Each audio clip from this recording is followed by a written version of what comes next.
WhatsApp guys, আজকে কথা বলবো আমরা গো ওয়েব নিয়ে। যেটা সবসময় জেনে আসছেন যে টাউন হল 8 থেকে টাউন হল 10 এগুলোতে ড্রাগন অ্যাটাক বেশি ইফেক্টিভ না। Town hall 6 balloon attack plus healer plus giant attack দিয়ে ডিস্ট্রয় করা যায় 3 স্টার ইজিলি। টাউন হল 7-এর জন্য আমরা সবসময় ইউজ করি ড্রাগন অ্যাটাক ইজিলি 3 স্টার আসে, বা টাউন হল 8-এ ড্রাগন অ্যাটাকে সবসময় 3 স্টার আসে না, প্লাস টাউন হল 9 আর আপারগুলোতে আরও ইফেক্টিভ আরও হার্ড হয়েছে ড্রাগন অ্যাটাক দিয়ে। এখানে আপনারা দেখতে পাচ্ছেন টাউন হল 9 যেটাকে আমি অ্যাটাক করবো। আর এখানে এয়ার ডিফেন্স একটা দুটো তিনটা চারটা এয়ার ডিফেন্স, তাও লেভেল 5।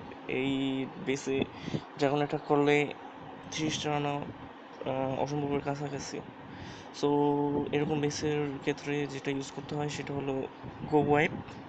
আপনারা অবশ্যই শুনে আসছেন, এটা পপুলার একটা অ্যাটাক। সো দেখুন,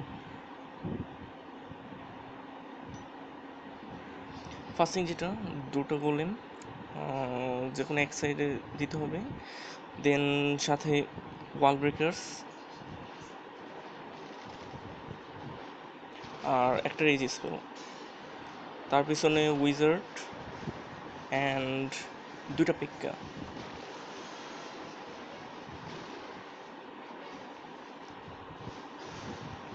সিসি ট্রুপসের জন্য যেটা করবেন, যখন সিসি ট্রুপ থেকে ড্রাগনস বা অন্য কিছু আসবে তখন একটা রেজ স্পেল ইউজ করা উচিত।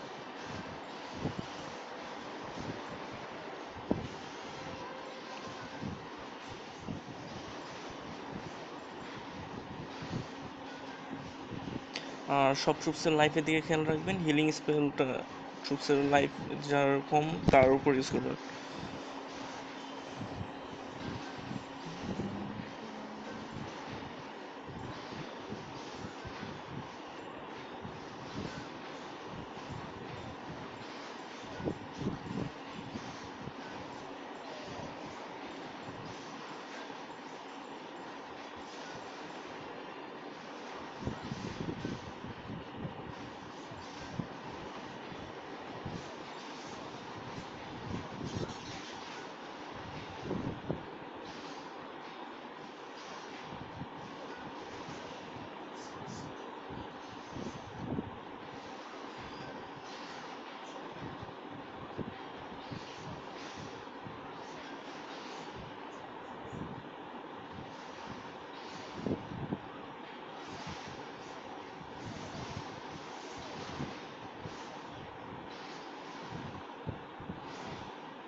That's it guys. গো ওয়াইপের জন্য আমি সাজেস্ট করি দুইটা গোলেম, 8টা ওয়াল ব্রেকার, 12টা উইজার্ডস, 3টা পেক্কা, এক বারবেরিয়ান কিং, দুইটা রেজ স্পেল, একটা হিলিং স্পেল, আর ক্ল্যান ক্যাসেল ট্রুপস হিসেবে লেভেল 5 6টি উইজার্ডস।